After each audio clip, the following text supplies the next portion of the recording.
Hi guys! Welcome back to my channel. So for today's video, meron po akong dalawang bagay na isi-share sa inyo tungkol sa aming mga technical intern training dito sa Japan.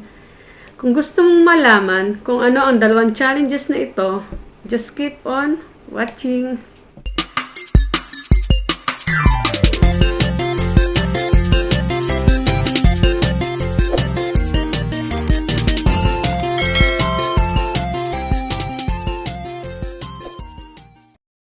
Okay guys, so for today's video, ano-ano nga ba ang dalawang challenges na pinagdadaanan ng mga technical intern trainee bago makarating dito sa Japan?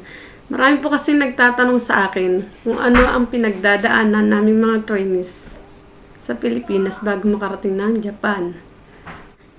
By the way guys, ako nga po pala si Ren Malate and magti 3 years na po pala akong technical intern training dito sa Japan and I'm working here as factory worker. So, malapit na po kaming umuwi.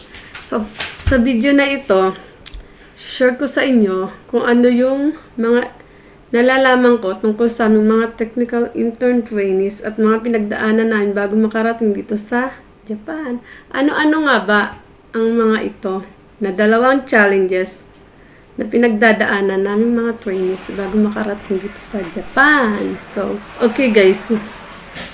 Number one pong pinagdadaanan namin mga trainees bago makarating dito sa Japan is ang Japanese language. So, yun po yung pinakamahirap na pinagdadaanan namin mga trainees, ang mag-aral ng Japanese language sa Pilipinas bago po makarating ng Japan. So, ang Japanese language po kasi, yun po yung pinaka-importante pag pupunta ka rito sa Japan. So, yun yung magiging sandata mo dito sa Japan. Hindi po sila halos nag-i-English. Talagang kailangan pong mag-aral ng Japanese language sa Pilipinas kahit basic lang. So, ilang buwan ba kami nag-aral ng Japanese language sa Pilipinas? So, 3 buwan po, 3 months and 2 weeks. Po kami nag-aral ng Japanese language sa Pilipinas bago po kami nakarating dito sa Japan. Bali sa Pilipinas po, 3 months and 2 weeks. May extension siyang 2 weeks. And then dito po sa Japan is 1 month. Almost 4 months and 2 weeks. So, bago po kami nakapagtrabaho. Ano-ano nga ba yung itinuturo sa Pilipinas? So, yung tinuturo guys sa Pilipinas is basic. Yung mga basic lang na madalas gamitin dito sa Japan, yung mga common words na ginagamit sa mga factory. Pero usually, yung mga greetings talaga yung tamang paggamit ng mga words. Pero, yun talaga guys, ang pinakamahirap na pinagdaanan ng mga trainees ang mag-aral ng Japanese language. Kasi, sobrang sakit sa ulo pag nag-aral ka ng Japanese language. Hindi po madali mag-aral ng Japanese alphabet. Kasi po, ang Japanese alphabet is merong hiragana and merong katakana na kailangan mong ma-memorize. Actually, yung Japanese alphabet po is 3. Hiragana, katakana, and kanji. Pero yung kanji po, hindi pa po namin pinag-aaralan yun. Hiragana and katakana lang po. So, sa hiragana and katakana, sobrang mahirap siyang kabisaduhin. Kailangan mong mag-focus para makabisado mo yung Japanese alphabet.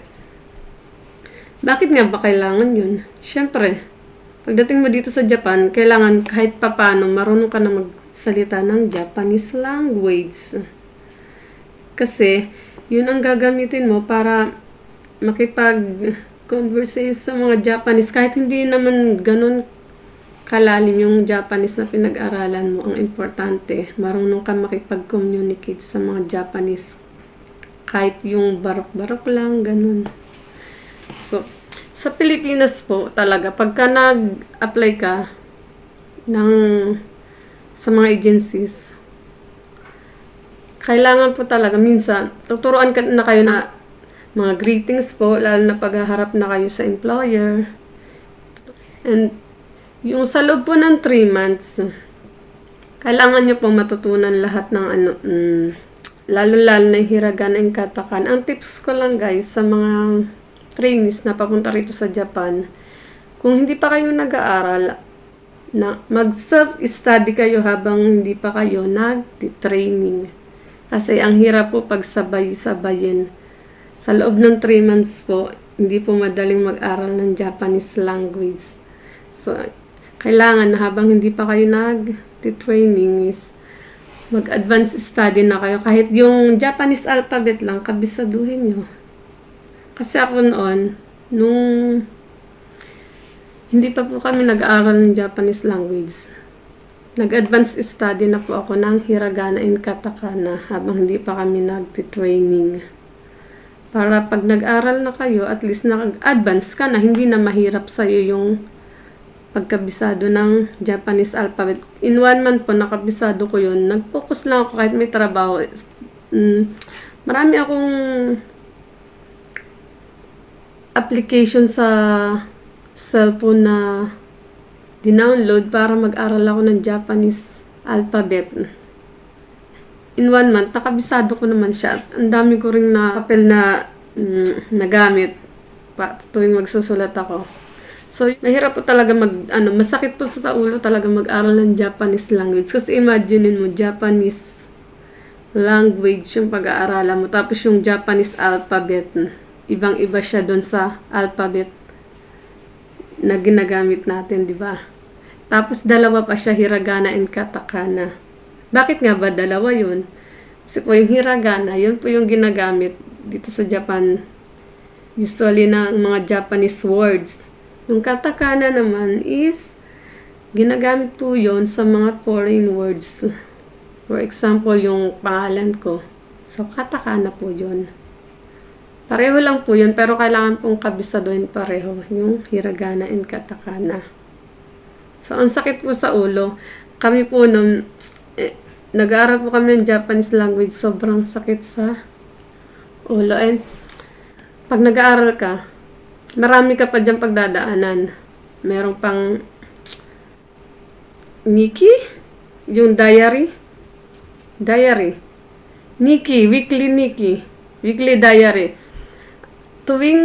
Every week, umuwi kasi kami sa bahay namin every week. Kasi po, nung nag-aral po kami ng Japanese language, stay in po kami sa agency. Weekly lang po ang uwi namin sa bahay namin every Friday.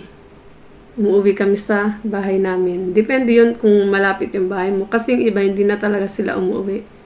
Kasi malayo. Lalo na pag mga malalayo yung bahay. Nag-stay na lang sila sa agency. Pero ako noon, umuwi ako weekly. And pag uwi mo weekly, maraming assignment. Yung shokodai, may mga iniiwang assignments. Kailangan mong gawin yun. And then, may weekly, meron kayong Nikki. Yun yung diary. Doon yung ilalagay kung anong ginawa nyo sa araw na wala kayong pasok. Tuwing Saturday and Sunday. So, Saturday and Sunday, gagawan mo yan ng Nikki. Every Saturday. And minsan, meron din kaming sakubon. Ano ba yung sakubon? Yung sakubon po, yun po yung essay. Gagawa ka ng essay. Kailangan mayroon kang topic na gagawin. Gagawan mo yun ng essay or sakubon. Yun po yung pinakamahirap na pinagdadaan na namin paggawa ng essay kasi ang sakit sa ulo. Minsan napupuwet kami sa paggawa ng sakubon. Kasi ang hirap bumuo ng sentence. Japanese sentence. Ang hirap po talagang bumuo. Lalo na pag hindi mo kabisado yung mga pinag-aaralan. Yung pa yung mga particle. Marami po yung mga particle na yung mga ginagamit mo para idugtong yung sentence. Sobrang nakakalito. So, yun. And hindi lang yun, guys. Bago po matapos yung taon,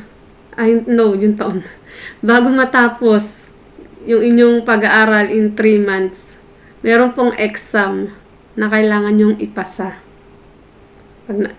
Doon po sa exam na yun, pagsasama-samahin na po doon yung mga pinag-aralan nyo mula sa simula. From lesson 1, kung hanggang anong lesson kayo, pagsasama-samahin na po yun. Yun, may exam na kailangan nyo ipasa. Hindi naman lahat naman pumapasa. Kailangan lang mag-aral, mag-focus. And bakit kami staying sa agency? Kasi gusto ng agency mag-focus kami sa pag-aaral ng Japanese. Kasi kung uuwi-uwi pa sa bahay, hindi makakapag-focus. In 3 months po kasi, hindi po ganun kadaling mag-aral ng Japanese. Yung marami kang matutunan. In 3 months, halos konti lang rin talaga. Halos basic lang matututunan mo. Kasi ang hirap, kaya po, kailangan talaga mag-advance. Habang hindi pa po nagtitraining, mag-advance para hindi siya magsama-sama yung tinuturo. Kasi, sample, mag-aaral ka ng Japanese alphabet. Tapos, ituturo sa inyo yung mga vocabulary. Kailangan yung kabisaduhin yung vocabulary per lesson. Kasi nagkakaroon po ng exam. Pag ganon. And every Thursday, nagkakaroon rin po kami ng kaiwa. Yun po yung mahirap din sa pag-aral namin. Napupuwitin kami sa paggawa ng pang-conversation namin pagka magkakaiwa na. Yung kaiwa po, yun po yung doon po susubukan yung mga natutunan nyo sa Japanese language. For example, eto kami, mga factory sewer. And then ito yung chicken chopper. So pag yung chicken chopper and yung mga sewer is pag-aanin sila sa isang klase, parang paglalabanin sila ng kaiwa. So, sa kaiwa po, doon po nakikita kung ano yung mga natutunan nyo na Japanese language. So, magko-conversation kayo, magbabatuhan kayo ng tanong, ng linya, kung anong tanong ng kakaiwa mo, sasagutin mo. So, sa kaiwa po yan, nandyan po lahat, nakaikot po kaming lahat. And then, yung mga teacher namin, nandyan sila. Sila yung bumubunot ng pangalan mo kung sino yung sasalang sa kaiwa. So, ganun po. Mahirap, ang hirap po ng sakit din po nun sa ulo. Weekly po yun nangyayari every Thursday. So, pangalawa guys, ayun nga, unang pagdadaanan nyo is ang Japanese language. Pangalawa, yung medical. So, ito guys, yung medicals. Sinabi ko muna po yun sa una kong video na nag-a-apply ka pa lang po, kailangan mo ng mag-medical. Kasi gusto ng agency na fit to work yung mga nag-a-apply sa kanila. Ilang beses ba may medical bago makaalis ng Pilipinas? So, nagme-medical po guys is almost 4. Una, pag nag-a-apply ka pa lang, kailangan mo ng mag-medical. Second, is pag na-select ka na po ng Japanese employer, selected ka na, kailangan mo ulit mag-medical. Another medical, yun, pangalawa na yun.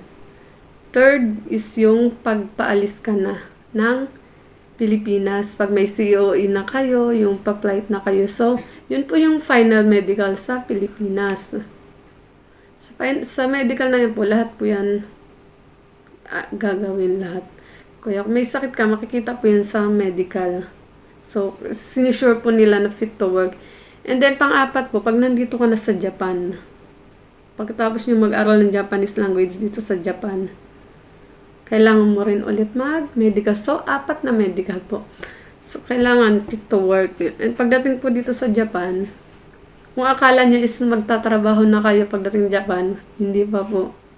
Meron pa pong Japanese language ulit dito sa Japan 1 month. So, yun po yung pinagdadaanan ng mga trainees dito sa Japan. Bago po talaga makarating ng Japan, yun po yung pagdadaanan. Hindi po ganun kadali ang mag-aral ng Japanese. Sobrang sakit sa ulo. And kung may gusto pa po kayo malaman about sa aming mga trainees sa Japan, so just comment below and mabilis po ako mag-reply dyan kung ano pong gusto nyong malaman tungkol sa mga trainees. Yun lang guys, share ko lang sa inyo yung 2 challenges na pagdadaanan ng mga trainees bago makarating dito sa Japan. So, kung isa ka sa gustong makarating dito sa Japan, good luck and ganbate. Do your best. So, yun lang guys. Thank you for watching. Bye.